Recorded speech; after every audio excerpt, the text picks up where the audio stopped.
Bonjour et bienvenue à tous. Avant de commencer, un grand merci à nos abonnés VIP qui nous soutiennent tous les mois sur le www.lecoinducrime.com. Abzanouche, Corium137, Gérald Streleski, Safia El Bakali, Marie, Valérie et Sylvie. Nous vous remercions vraiment infiniment. Votre soutien permet à des milliers de personnes d'écouter nos épisodes. N'hésitez pas à nous rejoindre sur lecoinducrime.com pour devenir un VIP si ce n'est pas encore fait.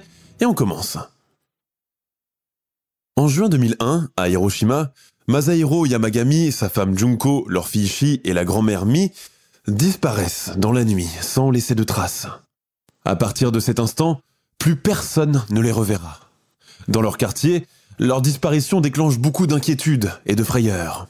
Pourtant, les Yamagami avaient auparavant une vie rangée, heureuse, sans soucis, et des projets pour l'avenir. Pour la police qui ouvre son enquête, les recherches s'annoncent tardues et le manque d'indices est flagrant. C'est alors qu'un élément vient tout bouleverser et remettre en question bien des vérités. Quelle est donc la raison derrière le départ de la famille Yamagami ? Des gens les menaçaient-ils ? Avaient-ils des dettes accumulées ou plutôt cachaient-ils un secret beaucoup plus sombre ? C'est ce que je vous propose de découvrir avec moi à travers notre affaire criminelle du jour.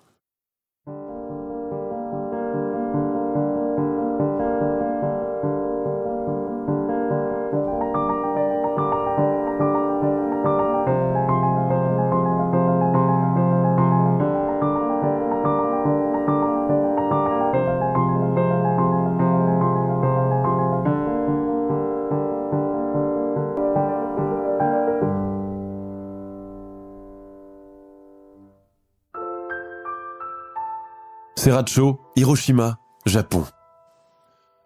La ville de Serracho, souvent abrégée en Serra, est située dans la préfecture de Hiroshima, dans la région de Shungoku, au Japon.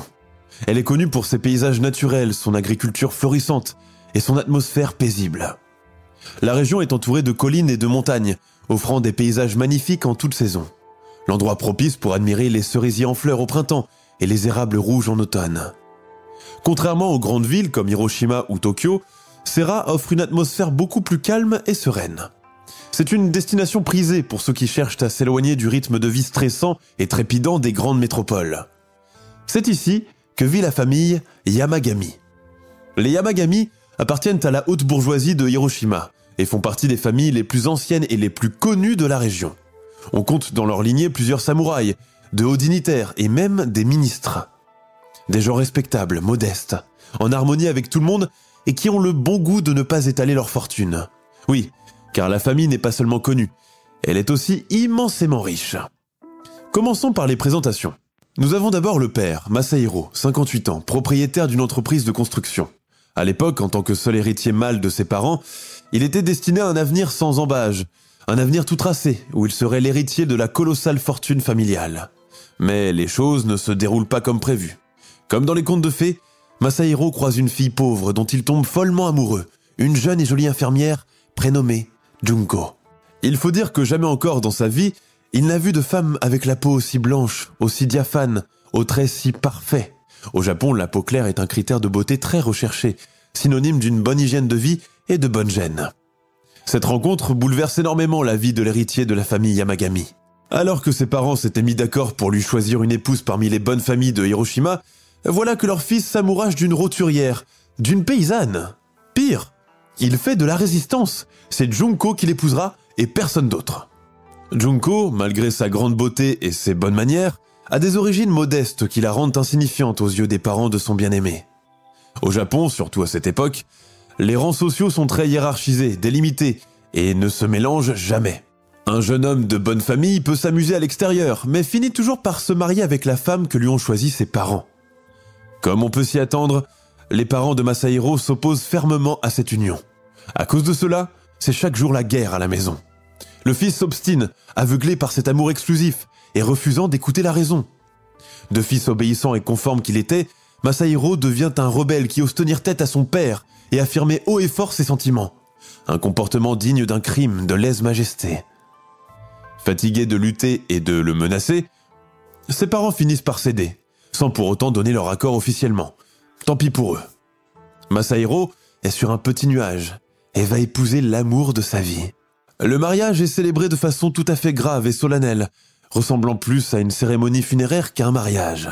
La rancune et la colère des parents n'a pas faibli et le père du marié, malgré les supplications de sa femme, a refusé d'assister au mariage. « Va donc te peinturlurer le visage et enfiler ton kimono pour ton mécréant de fils. Quant à moi, je reste là. »« Honte à toi, mon mari. Que vont dire les convives, que la mariée n'est pas vierge ? » ?»« Ce n'est pas mon problème. » Mais le châtiment du fils indigne est lourd de conséquences. Après la cérémonie, ses parents coupent définitivement tout lien avec lui. Pire, il est même retiré du testament de son père. Masahiro et Junko, qui comptaient vivre dans la somptueuse propriété familiale des parents, sont obligés de louer un petit appartement et y déménager toutes leurs affaires et leurs cadeaux de mariage. Au début, les revenus du mari sont très modestes. À présent qu'il ne possède plus de fortune personnelle, il est obligé de se retrousser les manches et d'aller prendre chaque matin le métro comme tous les autres employés. En tant qu'homme japonais de l'ancienne génération, il n'attend pas que son épouse contribue aux dépenses du ménage. Lui seul doit ramener une paye à la maison. C'est ce qu'il fait. Travailler, jusqu'à épuisement, grimpant les échelons, et à force de persévérance, il réussit à monter sa propre entreprise de construction qui commence à bien marcher.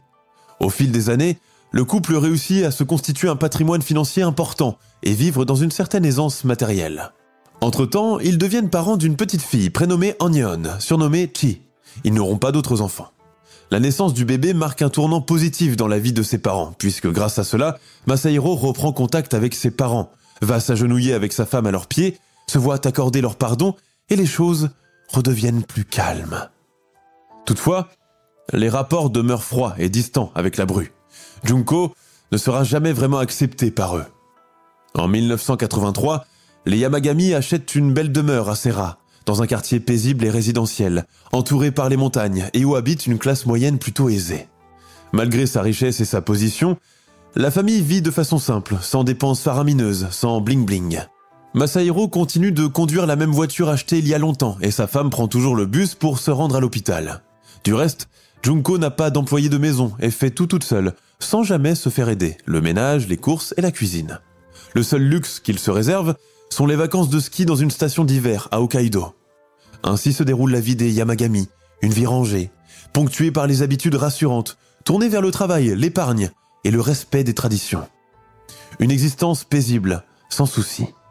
Les voisins disent d'eux, ce sont des gens bien. Oui, ce sont effectivement des gens bien. D'ailleurs, qui pourrait les détester ou leur faire du mal ? Juin 2001. Depuis le début de notre histoire, plusieurs années se sont écoulées. Masahiro, qui a à présent 58 ans, continue de se rendre chaque jour à son bureau et à faire marcher son entreprise. Refusant de déléguer la moindre tâche, il doit tout voir, tout contrôler, tout lire, avant de donner son accord. Il y a 3 ans, il a troqué sa vieille Mitsubishi contre une Toyota Sprinter. Son épouse, Junko, âgée de 51 ans, est toujours à ses côtés et leur couple se porte à merveille. Leur fille, Chi, 27 ans, est devenue assistante en petite enfance et travaille dans une école maternelle. Très fine et joyeuse, elle possède cette beauté frappante héritée de sa mère, mais moins fatale, plus tranquille, où la modestie l'emporte sur le paraître. En tant qu'enfant unique, elle est très choyée par ses parents qui l'idolâtrent. Chi est tellement populaire qu'elle est choisie pour représenter Hiroshima dans une émission télévisée de concours de beauté, où elle est désignée pour coacher des jeunes filles et prodiguer des conseils beauté et santé. Très indépendante, elle vit seule dans un appartement, situé à une 30aine de kilomètres de la maison de ses parents. 2 ans auparavant, Chi s'est fiancée avec un jeune homme issu d'une bonne famille de Miyoshi. La cérémonie religieuse devrait être célébrée au mois d'août. Si la jeune femme aime beaucoup son indépendance, elle reste néanmoins très proche de ses parents. Elle passe d'ailleurs tous ses week-ends et ses vacances avec eux. Depuis quelque temps, 2 nouveaux membres sont venus élargir la famille. Il s'agit de la grand-mère Mi et du chien Léo. Mi, de son vrai prénom Saegusa, est la mère de Masahiro. Depuis le décès de son mari, elle s'est installée chez son fils car il n'a plus personne pour s'occuper d'elle. Ceci est un phénomène très commun dans les familles japonaises traditionnelles, où cohabitent généralement 3 générations sous le même toit, une tradition qui n'existe plus vraiment de nos jours. La vieille femme souffre d'une maladie des os qui limite ses mouvements. De ce fait, elle se déplace peu et ne quitte que rarement la maison. Si c'est une mamie très aimée et vénérée dans le voisinage, il reste qu'elle entretient des relations très perturbées avec sa bru, Junko. Entre les 2 femmes, la hache de guerre n'a jamais été enterrée et Mi continue de lui mener la vie dure. Parfois, il arrive que des querelles éclatent entre Junko, la mal-aimée, et la belle-mère tyrannique. Des disputes dont est témoin Masahiro et qui le mettent dans l'embarras. Mi ne se gêne pas pour critiquer ouvertement la cuisine de Junko, prétextant qu'elle ne maîtrise pas vraiment la salaison des plats, qu'elle ne sait pas s'y prendre. Une fois, en voyant son fils manger un hamburger, elle fait une scène, accusant sa femme de le laisser mourir de faim, ce qui n'est pas vrai bien sûr. Dans cette atmosphère un peu tendue, le petit chien, Léo, fait office de bout en train. De race Shih Tzu, il est très gentil, dynamique, espiègle et joueur. Les parents l'aiment tellement qu'ils le considèrent comme un membre à part entière de la famille. Chi lui a même confié des vêtements avec son patronyme entier, Léo Yamagami, brodé dessus. Dimanche 3 juin 2001. Le printemps et son festival annuel des cerisiers n'est plus qu'un lointain souvenir. La saison chaude commence à s'installer au Japon. À présent, on se prépare à affronter les longues journées caniculaires et faire face à un adversaire de taille, le soleil, véritable fléau des épidermes nippons. Une lutte acharnée où les ombrelles, les crèmes à indice 50, les écharpes, les mitaines constituent un véritable bouclier. On le sait tous, les Japonais et les Asiatiques en général détestent bronzer et n'ont pas la même notion de la plage et de la piscine comme ailleurs dans le monde. Chez les Yamagami, on prépare aussi son stock d'écrans solaires et de grosses lunettes anti-UV. Le dimanche 3 juin est une journée d'été ordinaire. Dans la chambre des parents, Junko est en train de préparer sa valise. Elle ne tient pas en place, montant et descendant les escaliers, allant de la cuisine au garage, du garage à la buanderie, tant et si bien que la grand-mère lui lance « Bon sang, Junko-san, tu me donnes le vertige !» Oui, elle l'appelle toujours de façon cérémonieuse en ajoutant le san pour bien montrer qu'elles ne sont pas proches. « Oh, désolé, Miss-san, mais vous savez, j'ai toujours peur d'oublier quelque chose et de devoir en racheter, » lui répond Junko. « Si tu es oublieuse, pourquoi tu pars en vacances et laisses ton mari tout seul ? De mon temps, une femme ne faisait pas 2 pas dehors sans son mari. » Junko accuse le coup, mais privilégie le dialogue. Elle vient s'agenouiller auprès de sa belle-mère en entourant tendrement ses jambes maigres. Et à la manière qu'on emploie pour parler à un enfant, elle lui dit « Ma tendre Miss-san, Masahiro m'a donné lui-même son accord pour partir en vacances. Je sais que vous n'aimez pas rester seul. Chi m'a promis de venir tous les jours vérifier si vous n'avez besoin de rien. J'ai laissé une liste avec l'ordonnance du médecin, et Masahiro ira les chercher demain. J'ai fait votre linge et votre repassage, et j'ai tout rangé dans votre tiroir en bas. Ça vous évitera de monter sur un escabeau comme la dernière fois. Heureusement que Léo vous a aperçu à temps et s'est mise à aboyer. » Un peu humiliée, la vieille dame hoche la tête, pas vraiment convaincue par les promesses de Junko. Elle déclare qu'elle est fatiguée et qu'elle veut faire une sieste. Junko pense déjà à demain et à son voyage d'agrément en Chine, en compagnie de ses amis. Elle n'est jamais partie seule sans sa famille, et cette expérience ressemble un peu à un baptême de l'air. Elle est persuadée que cela lui fera le plus grand bien. Cela ressemblera à l'époque des sorties scolaires, où tout le monde passait la nuit dans un refuge sur des lits superposés. Le reste de la journée, Madame Yamagami le dédie au batch cooking, préparant à l'avance les repas de sa famille pour la semaine où elle sera absente. Pendant ce temps, à l'école où travaille Chi, la fête bat son plein. Partout au Japon, on célèbre la journée des parents, qui coïncide avec le début des vacances d'été. Au programme, réunion des maîtresses et des parents d'élèves, suivi d'un match de football et autres réjouissances qui doivent durer jusqu'à tard le soir. Le lendemain, les remises de prix seront distribuées aux élèves les plus méritants, ayant obtenu les meilleures notes au cours de l'année. Chi est réquisitionné pendant 2 jours pour habiller et maquiller les petites filles. Une chorégraphie de geisha doit clôturer la soirée. Chi quitte l'école vers 21h, les bras chargés des cadeaux et bouquets de fleurs offerts par les mamans d'élèves. Elle est accompagnée de sa collègue qu'elle doit déposer en voiture. Une demi-heure plus tard, les 2 amis arrivent devant la maison. Chi prend son téléphone et appelle sa mère. « Je vais venir passer la nuit. J'ai oublié ma trousse de maquillage à la maison et je dois la récupérer. » Puis elle salue son ami « À demain !» et continue son trajet. Pour Masahiro Yamagami, cette journée du 3 juin 2001 est assez typique et ressemble aux autres. Comme il ne travaille pas le dimanche, il passe toute la journée au club de tennis et rentre chez lui aux alentours de 18h. À 21h30, Chi arrive chez ses parents et gare sa voiture devant le portillon. À partir de cet instant, plus personne n'entendra plus jamais parler de la famille Yamagami. Le lendemain matin. Nous sommes le lundi 4 juin. Malgré l'heure matinale, le soleil pointe déjà dans le ciel. La journée promet d'être très chaude. Un homme descend de sa voiture, visiblement très préoccupé. Il s'agit de Kintaro Shinzo, un collègue de Junko. Arrivé devant la porte du domicile des Yamagami, il se met à sonner, une première fois brièvement, puis à 2 reprises avec plus d'insistance. Personne ne vient lui ouvrir. La maison semble vide. Quelle situation embêtante. Kintaro sonne encore une 4e fois avant de déclarer forfait et partir. Le reste de leur groupe au départ pour Shanghai avait prévu de se rencontrer sur l'autoroute et faire le chemin ensemble. Tout le monde était là, seul Junko manquait à l'appel.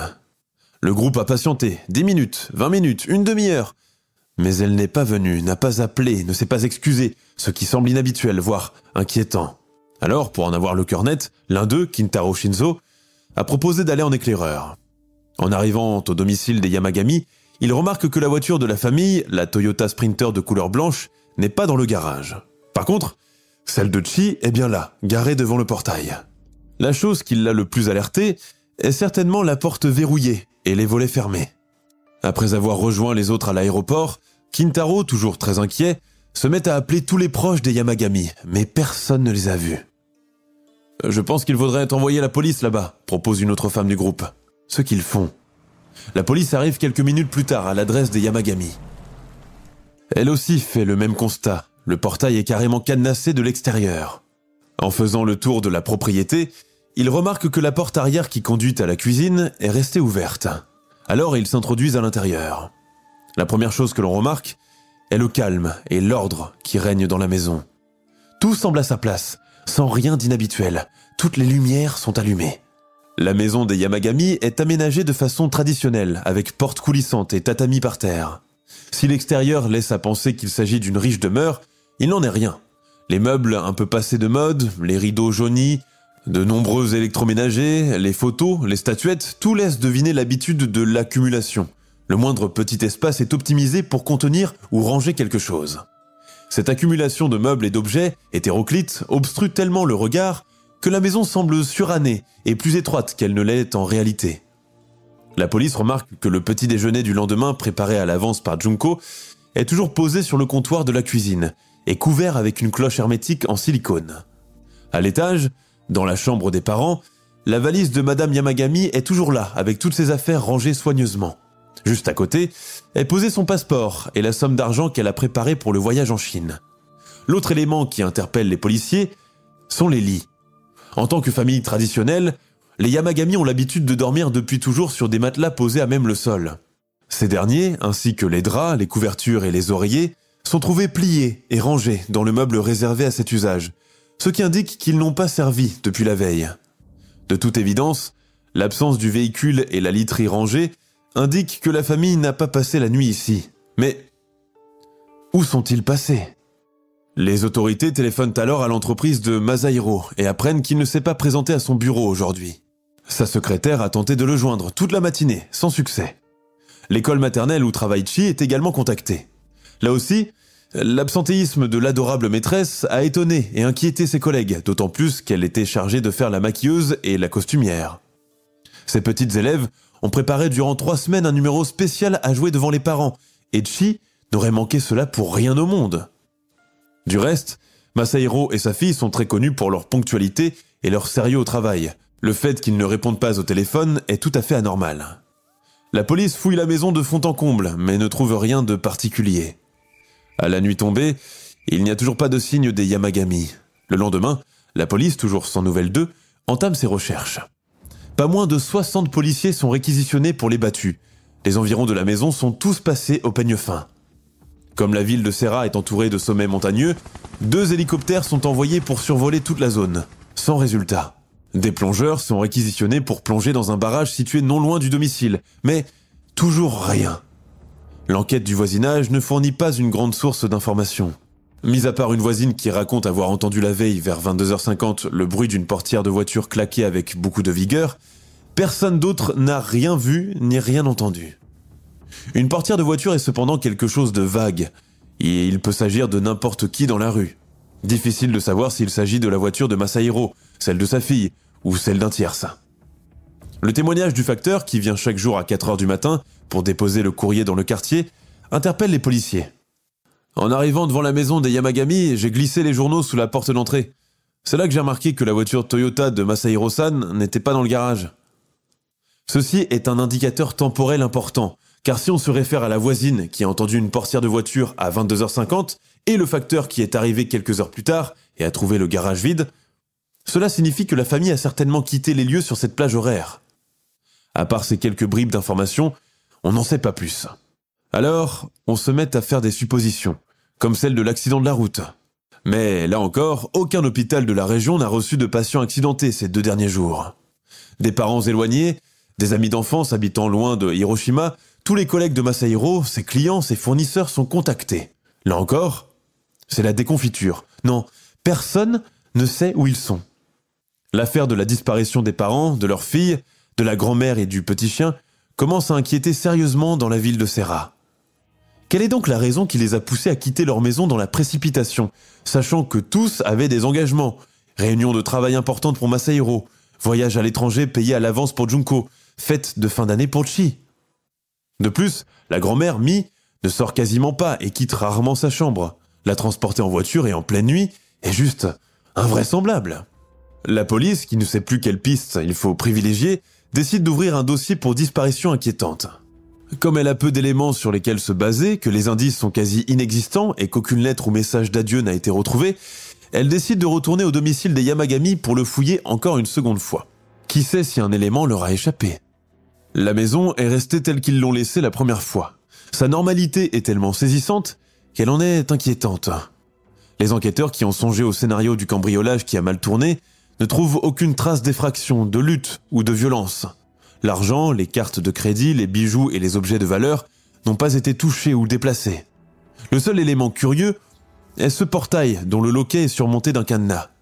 Dans cette ville connue pour sa sûreté et son taux de criminalité proche de 0, personne ne ferme, encore moins ne cadenasse sa porte pendant la nuit, tant la confiance règne. La question qui taraude les policiers est « Si la famille a quitté son domicile de son propre gré, pourquoi n'a-t-elle pas averti son entourage ?» Le fait d'avoir laissé derrière eux leur téléphone portable, leur permis de conduire, leur carte d'identité, leur passeport, leur sac, leur argent, en somme, tout ce qui peut prouver leur identité et aider à leur déplacement, donne matière à interprétation. Au Japon, et partout ailleurs dans le monde, il est difficile de bouger sans au moins 1 ou 2 des choses citées. 4 personnes adultes et un animal de compagnie auraient tôt ou tard besoin de s'arrêter pour faire de l'essence, pour manger, pour prendre des chambres d'hôtel, pour payer des courses et des médicaments, des tickets de parking, etc. Quand la chaîne de télévision locale vient s'en mêler, l'affaire s'ébruite. Dorénavant, il ne se passe plus un jour sans que l'affaire de la famille Yamagami ne fasse la une de la presse et du journal télévisé. Lors de la seconde fouille, la police découvre qu'à part la voiture, il manque quelques pièces de vêtements. Il s'agit de 3 kimonos de nuit en coton, moins prestigieux que les kimonos d'apparat et que les Japonais emploient parfois pour dormir, ainsi que 3 paires de mules en plastique pour la salle de bain. Au Japon, les gens enfilent souvent des sandales pour aller aux toilettes et les retirent en sortant par souci d'hygiène.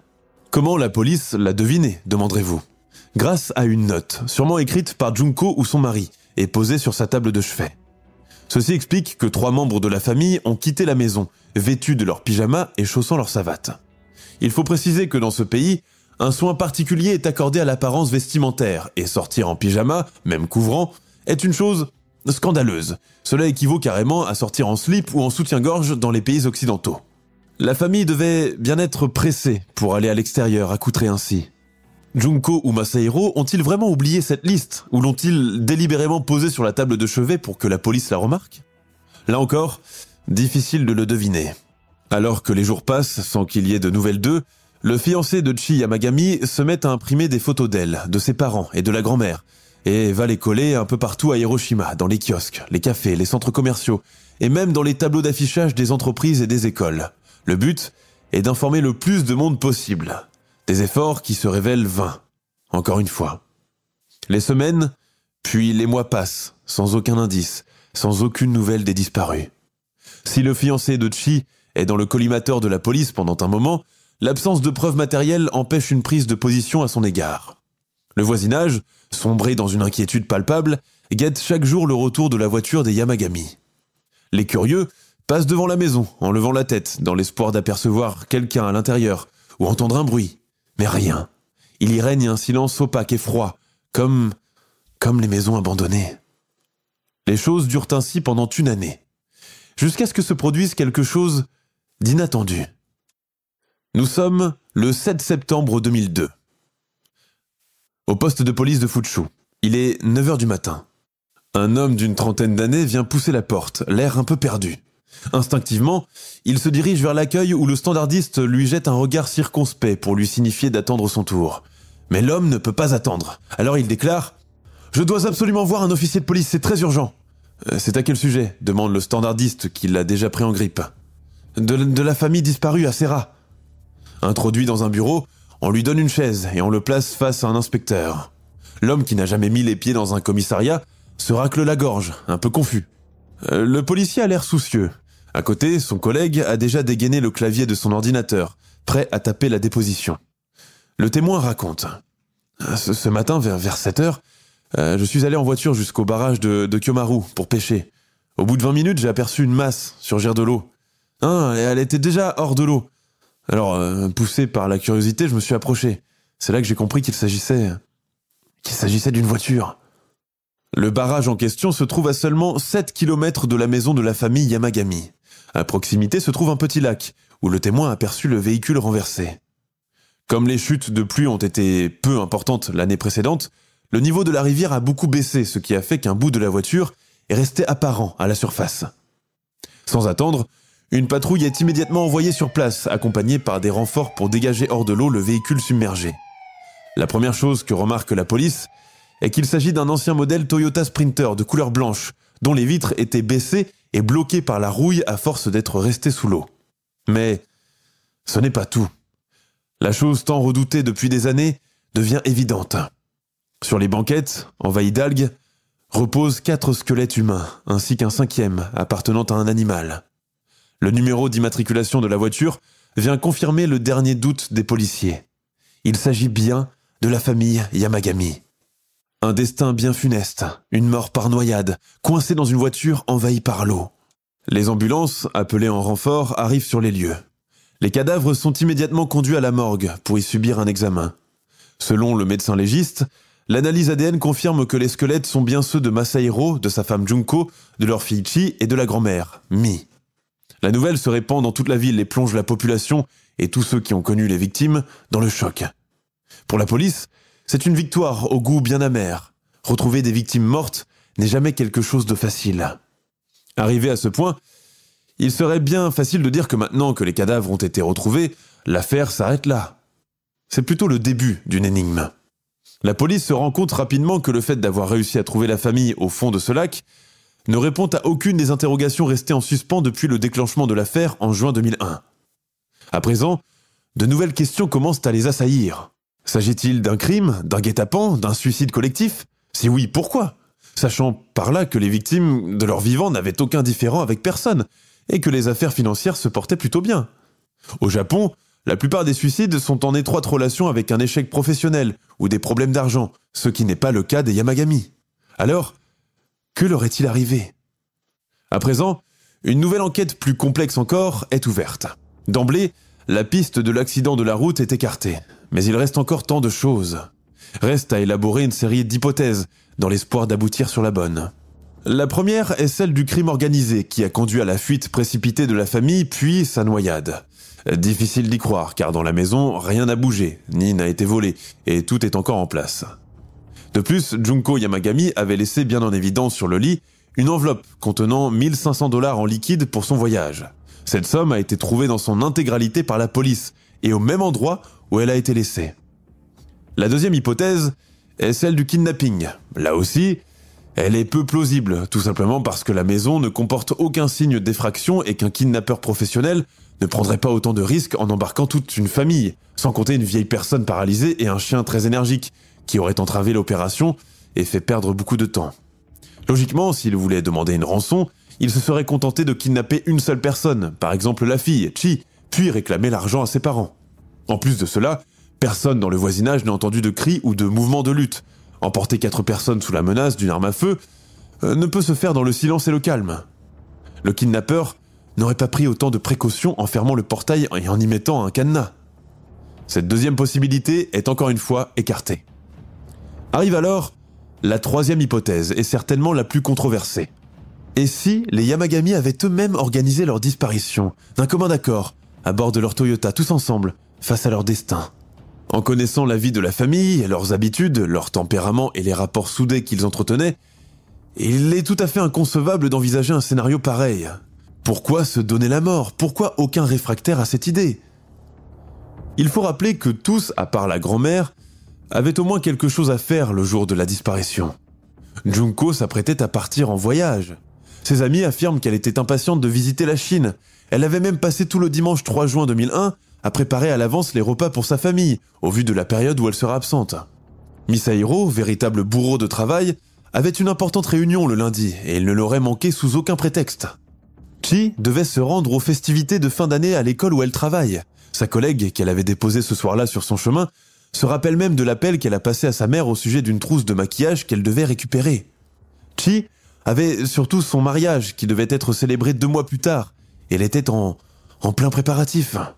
En résumé, les parents et la fille avaient une vie sociale et professionnelle pleine et épanouissante et des projets pour l'avenir. S'ils comptaient tout abandonner, pourquoi avoir attendu si longtemps? Pourquoi n'avoir rien annulé? Supposant qu'ils ont planifié leur mort, comment expliquer que la grand-mère presque octogénaire, mais qui avait encore toute sa tête, ait accepté de les suivre de sa propre volonté? A-t-elle été forcée? Il faut rappeler que les Yamagami n'avaient aucun problème, pas d'ennemis, pas de dettes et n'étaient menacés par personne. En général, c'est pour l'une de ces raisons que les gens choisissent de se volatiliser. Lors de la première perquisition, la police a même découvert un relevé récent de l'un de leurs comptes bancaires qui affiche le taux de 20 millions de yens, soit environ 200 000 $, sans compter l'argent en liquide trouvé dans la maison et les sommes présentes dans les autres comptes. Des experts vont pourtant demander à inspecter la voiture repêchée. Et c'est en observant mieux les pédales que la chose se confirme. L'accélérateur est resté bloqué. Celui qui conduisait était Masahiro. Les policiers se souviennent de cette liste de vêtements à emporter. Ils étaient au nombre de 3 kimonos et 3 paires de savates, pas un 4e. En l'occurrence, ceux de Junko, de sa fille et de la grand-mère. Le papa qui conduisait devait être habillé de façon plus formelle, en costume-cravate, les vêtements qu'il porte habituellement pour aller à son bureau. Et puis, il y a le témoignage tardif d'un membre de la famille, auquel la police regrette à présent de ne pas avoir accordé l'attention nécessaire. Il s'agit de la déposition du père de Junko. Ce dernier raconte que sa fille l'avait appelé une semaine avant sa disparition, pour lui parler de quelque chose qui l'inquiétait. « Mon mari n'est plus le même, il a changé. Il ne nous parle presque plus. Quand il est à la maison, il est toujours pensif, absent, comme s'il planifiait quelque chose. » D'après les voisins, il est possible que Masahiro ait eu un grave problème qui l'a poussé à se donner la mort. La question est de savoir pourquoi a-t-il entraîné tout son monde avec lui? Pour les empêcher de souffrir? Comment s'est-il transformé en meurtrier de sa famille qu'il chérissait tant? Nous allons vite le savoir. Tout d'abord, il y a cette route qui mène au barrage et où la voiture a été retrouvée. Il se trouve que cette route-là est connue pour être peu praticable, accidentée, située dans un sentier et entourée par les bois. Seuls les gens qui travaillent dans les chantiers la traversent. Or, Masahiro possédait bien une entreprise de construction et connaissait la zone comme sa poche. La position de la pédale bloquée prouve qu'une fois arrivé au niveau du lac, il a appuyé très fort sur l'accélérateur, de sorte à ce que la voiture fonce à toute allure avant de tomber dans l'eau, avec tous ses passagers à son bord. Voilà pour les preuves techniques, mais qu'en est-il de la raison secrète? La réponse se trouve dans la vie intime du couple. C'est là que pour la première fois est évoquée la double vie de Junko. Rumeur ou réalité, difficile de le prouver, mais cela reste un scénario plausible. Il se raconte que Junko entretenait une relation extra-conjugale avec le directeur de l'hôpital où elle travaillait. Cet homme, également marié et père de famille, a entamé une liaison avec elle du temps où sa fille, Chi, était encore au lycée. Il se trouve aussi qu'il faisait partie de ce voyage organisé en Chine. Lui et Junko ont donc arrangé ensemble une sorte d'escapade en amoureux hors du Japon, à l'abri des regards. Or, Masahiro a fini par découvrir la double vie de sa femme. Aveuglé par la douleur et la jalousie, il a fait une scène terrible à son épouse, scène dont la grand-mère était témoin. N'ayant pas supporté le déshonneur, il a fomenté ce plan macabre pour se venger. Il faut rappeler qu'à l'époque, Masahiro avait tout quitté par amour pour Junko, s'était brouillé avec ses parents, s'est vu retirer sa part d'héritage, juste pour pouvoir l'épouser et être avec elle. Mais pourquoi a-t-il embarqué sa pauvre vieille mère dans cette histoire et sa fille qui préparait son mariage? On peut expliquer cela par le fait qu'elle ne pouvait pas rester toute seule à cause de son âge et sa maladie. Sa famille décédée, qui pouvait s'occuper d'elle, sans compter les ragots que cela aurait généré? L'aïeul d'une famille de suicidés, la réputation à jamais salie, la honte et le déshonneur ultime. Et nous savons très bien le poids de ces 2 mots au Japon. La grand-mère, rongée par le désespoir, n'aurait pas supporté cette situation très longtemps. La même chose concerne Chi. Comment se marier dans de telles conditions? Que pensera son mari d'elle et sa belle-fille? Que diront ses collègues et les parents d'élèves? Que diront les gens, tout court? Selon des internautes nippons, ce sont les problèmes persistants entre Junko et la grand-mère qui ont poussé Masahiro à prendre cette décision macabre. En tant que fils et mari, ils se retrouvent souvent au milieu de leur conflit, devant s'improviser arbitre et veiller à ne privilégier ni l'une ni l'autre. Il est clair qu'ils souffraient énormément de cette situation, un triangle explosif. Tous ces éléments restent de l'ordre de la supposition, même si beaucoup penchent pour l'hypothèse du suicide collectif commandité par le père. En 2005, soit 4 ans après le drame de Sera, un incident similaire s'est produit dans la province de Nakatsukawa. Un chef de famille, excédé par les conflits opposant sa mère et son épouse, a décidé d'éliminer tout le monde. C'est ainsi qu'il a étranglé son fils dans son sommeil, avant de s'en prendre à sa fille mariée, son gendre, les enfants en bas âge de ces derniers, sa vieille mère et le chien de sa famille. Seule sa femme a échappé au massacre. L'énigme de la famille Yamagami reste certainement l'un de ces cold cases auréolés de mystère et de non-dit. L'affaire qui a soulevé beaucoup de questions au début a fini dans les oubliettes de la mémoire collective au Japon, vite supplantée par un autre fait divers et donnant juste naissance à des rumeurs relayées sur les sites et les forums portant sur le sujet, sans pour autant livrer aucune vérité. Les protagonistes n'étaient plus là pour se justifier. Assassinés, suicidés, victimes d'une psychose collective à l'issue dramatique, on ne saura sûrement jamais ce qui est vraiment arrivé aux Yamagami, ni la raison qui les a poussés à quitter précipitamment leur domicile dans la nuit du 3 juin 2001, en laissant tout derrière eux. Le roman La Cité des Brumes oubliées de Sachiko Kaiwaba, qui a inspiré le film animé Le Voyage de Chihiro, est une libre interprétation de l'affaire Yamagami.